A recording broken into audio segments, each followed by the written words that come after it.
शनिवार को लगेगा साल का पहला सूर्य ग्रहण। जाने कहां-कहां दिखेगा, क्या भारत में होगा क्या असर। साल 2025 का पहला सूर्य ग्रहण 29 मार्च को लगेगा, जो आंशिक होगा। भारतीय धार्मिक मान्यताओं के अनुसार सूर्य ग्रहण केवल एक खगोलीय घटना नहीं, बल्कि इसे हिंदू धर्म में एक महत्वपूर्ण आध्यात्मिक और पौराणिक दृष्टि से भी देखा जाता है। आइए जानते हैं कि सूर्य ग्रहण से जुड़ी पौराणिक कथाओं के बारे में। और ये ग्रहण कहाँ-कहाँ दिखाई देगा जानेंगे। दोस्तों, जब पृथ्वी और सूरज के बीच चंद्रमा आ जाता है, यानी सूर्य को चंद्रमा ढक लेता और प्रकाश पृथ्वी तक नहीं पहुंच पाता, तो इस स्थिति को सूर्य ग्रहण कहा जाता है। सूर्य ग्रहण हमेशा से ही एक महत्वपूर्ण खगोलीय घटना मानी जाती रही है, जो विज्ञान, ज्योतिष और धार्मिक मान्यताओं से गहराई से जुड़ी हुई है। यह घटना तब होती है जब चंद्रमा सूर्य और पृथ्वी के बीच आकर सूर्य की रोशनी को कुछ समय के लिए ढक लेता है। साल 2025 का पहला सूर्य ग्रहण 29 मार्च को लगेगा, जो आंशिक होगा। इस वर्ष का पहला चंद्र ग्रहण पहले ही 14 मार्च को होली के दिन लग चुका है, जिससे इस साल के ग्रहणों को लेकर विशेष चर्चा हो रही है। भारतीय धार्मिक मान्यताओं के अनुसार सूर्य ग्रहण केवल एक खगोलीय घटना नहीं, बल्कि इसे हिंदू धर्म में एक महत्वपूर्ण आध्यात्मिक और पौराणिक दृष्टि से भी देखा जाता है। भारतीय शास्त्रों और पुराणों में इससे जुड़ी कई कहानियां और रहस्य छिपे हुए हैं। आइए इसी क्रम में जानते हैं सूर्य ग्रहण से जुड़ी पौराणिक और रोचक कथाओं के बारे में। आखिर क्यों लगता है सूर्य ग्रहण?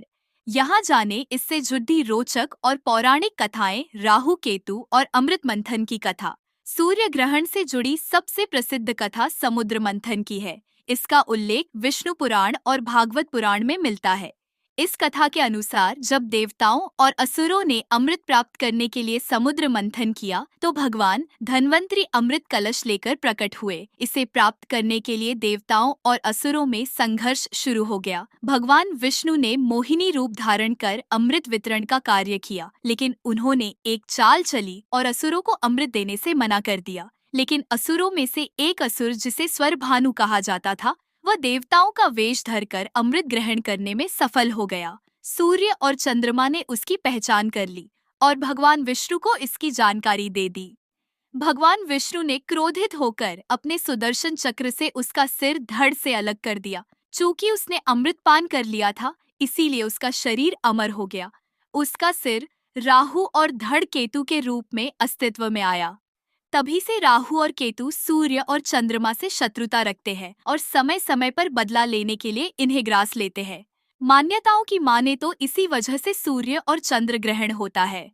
आगे और भी सूर्य ग्रहण के संबंध में जानकारी बताऊंगी। उससे पहले हमारे चैनल प्राचीन ज्ञान को सब्सक्राइब कर बेल आइकन को दबा ले। आइए जानते हैं इस महत्वपूर्ण जानकारी को। रामायण में भी मिलता है सूर्य ग्रहण का उल्लेख। रामायण में भी सूर्य ग्रहण का उल्लेख मिलता है।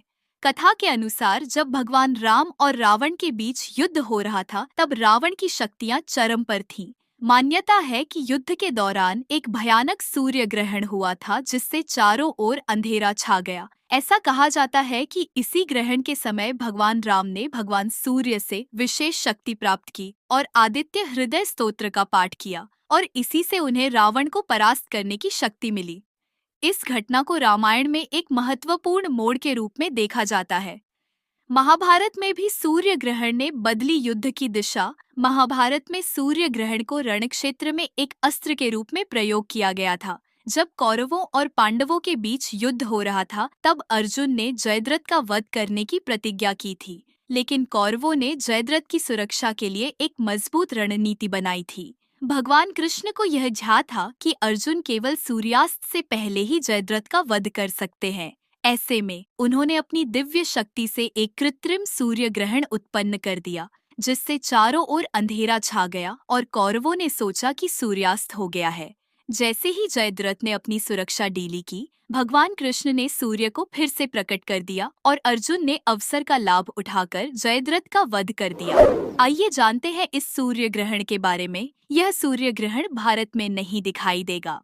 मूल रूप से यह सूर्य ग्रहण दक्षिण अमेरिका, आंशिक उत्तरी अमेरिका, उत्तरी एशिया, उत्तर पश्चिम अफ्रीका, यूरोप, उत्तरी ध्रुव, आर्कटिक महासागर और अटलांटिक महासागर में दिखाई देगा। भारतीय समयानुसार 29 मार्च यानी कल लगने वाले सूर्य ग्रहण की शुरुआत दोपहर 2:21 पर होगी और इसका समापन शाम 6:14 पर होगा।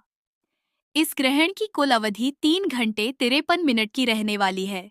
चूंकि यह ग्रहण भारत में दृश्यमान नहीं होगा, इसलिए यहाँ इसका सूतक काल प्रभावी नहीं रहेगा। इसका सीधा अर्थ यह है कि इस ग्रहण का भारत या दुनिया पर किसी भी तरह का भौतिक, आध्यात्मिक, धार्मिक या सूतक प्रभाव नहीं पड़ेगा। इस अवधि में भारत के लोगों की दिनचर्या पहले की तरह सामान्य बनी रहेगी। शास्त्रों के अनुसार ग्रहण का प्रभाव केवल उन्हीं क्षेत्रों में पड़ता है जहां इसे देखा जा सकता है। चूंकि भारत में यह ग्रहण दिखाई नहीं देगा, इसलिए इसका कोई प्रभाव भारतीयों पर नहीं होगा, किंतु राशि और कभी-कभी शरीर के आत्म ऊर्जा पर इसका प्रभाव पड़ जाता है। दोस्तों, एक बात सभी लोग जान ले, सूर्य ग्रहण पर जरूर ध्यान रखें। तुलसी से जुड़ी ये बातें, नहीं मिलेंगे बुरे परिणाम। हिंदू शास्त्रों में यह वर्णन मिलता है कि ग्रहण की अवधि में सूतक काल लगने पर वातावरण में नकारात्मक ऊर्जाओं का संचार बहुत ज्यादा बढ़ जाता है। इसके प्रभाव से कुछ चीजें अशुद्ध हो जाती है। वहीं तुलसी के पौधे को हिंदू धर्म में बहुत ही पवित्र और पूजनीय पौधा माना जाता है। ऐसे में ग्रहण काल में इसके पत्ते खाने में डालने से ग्रहण का नकारात्मक प्रभाव उस पर नहीं पड़ता। यही कारण है कि ग्रहण की अवधि में तुलसी का इतना महत्व है। आयुर्वेद में भी तुलसी को एक महत्वपूर्ण स्थान दिया गया है। ग्रहण काल की अवधि में तुलसी के पत्ते का सेवन करना न केवल धार्मिक दृष्टि से बल्कि स्वास्थ्य की दृष्टि से भी काफी लाभकारी साबित होता है। ऐसे में सूर्य ग्रहण समाप्त होने के बाद तुलसी के पत्ते का सेवन जरूर करें। सूर्य ग्रहण के दौरान क्या करें? सूर्य ग्रहण के बाद गंगा जल से स्नान करें। पूरे घर और देवी देवताओं को शुद्ध करें। ग्रहण के दौरान सीधे सूर्य को देखने से बचना चाहिए। ग्रहण के दौरान बाहर जाने से बचें। साथ ही ध्यान रखें कि आप कोई गलत काम न करें। ग्रहण के बाद हनुमान जी की उपासना करें। सूर्य ग्रहण के दौरान क्यों होता है खाना पीना वर्जित? धार्मिक शास्त्रों में बताया गया है कि सूर्य ग्रहण के दौरान कुछ भी नहीं खाना चाहिए। इस बात का स्कंद पुराण में भी उल्लेख है कि सूर्य ग्रहण के दौरान भोजन करने से सेहत पर गलत असर पड़ता है। यह भी बताया गया है कि सूर्य ग्रहण के समय भोजन करने से सारे पुण्य और कर्म नष्ट हो जाते हैं। दोस्तों, वीडियो को छोड़कर मत जाना। वृषभ समेत 4 राशियों के लिए अच्छे दिन लाएगा सूर्य ग्रहण। मिलेगा अप्रत्याशित लाभ, प्रॉपर्टी विवाद में सफलता के आसार और मिलेगा इच्छित नौकरी। वृषभ राशि के जातकों की कुंडली में सूर्य ग्रहण 11वें भाव में होगा।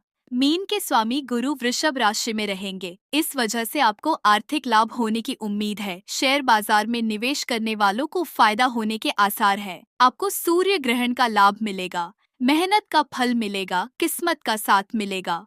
वाणी और व्यवहार में संयम रखने से आप लोगों को अपनी ओर आकर्षित कर पाएंगे। आत्मविश्वास में इजाफा होगा।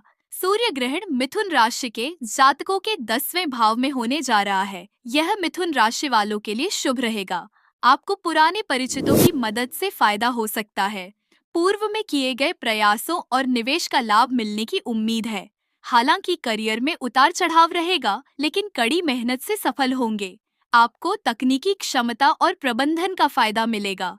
कूटनीतिक क्षमता में बढ़ोतरी होगी। आप वाक्पटुता और मेहनत के दम पर अपने वरिष्ठ अधिकारियों को प्रभावित करने में कामयाब होंगे। इससे आप लाभ अर्जित करने में सफल होंगे। मकर राशि के जातकों की कुंडली के 3रे भाव में सूर्य ग्रहण होने जा रहा है। खास बात यह है कि इस दिन शनि गोचर के चलते मकर राशि वालों को 7.5 से मुक्ति मिलेगी। आपको करियर कारोबार में फायदा होगा। साहसिक निर्णय ले सकते हैं जो आपके लाभ दिलाएंगे। भाइयों से तालमेल बढ़ेगा, उनका साथ मिलेगा। अगर नया कार्य शुरू करने का विचार कर रहे हैं तो यह समय अच्छा है। राजनीतिक और सामाजिक क्षेत्रों में मान सम्मान में बढ़ोतरी होगी। साथ ही आपके वर्चस्व में भी इजाफा होगा। कुंभ राशि की कुंडली में सूर्य ग्रहण 2रे भाव में होने जा रहा है। यह आपके लिए शुभता लिए हुए है। आपको किसी अप्रत्याशित स्रोत से फायदा हो सकता है। अगर दीर्घकालिक निवेश करने की इच्छा है तो इस तरफ आगे कदम बढ़ा सकते हैं। इसी तरह प्रॉपर्टी आदि में निवेश की आपकी योजना सफल हो सकती है। अगर पैतृक संपत्ति से जुड़े किसी विवाद में फंसे हैं तो आपको इसमें सफलता मिलने की उम्मीद है। दोस्तों, सूर्य ग्रहण की इस सही जानकारी को ज्यादा से ज्यादा लोगों तक पहुंचाएं ताकि लोग फेक जानकारी और भ्रमित वीडियो से बच सके। प्राचीन ज्ञान आपका चैनल आपका अपना परिवार है। इस चैनल का मकसद समाज में धार्मिक रीति रिवाज और परंपरा की सही जानकारी देना है। धन्यवाद दोस्तों।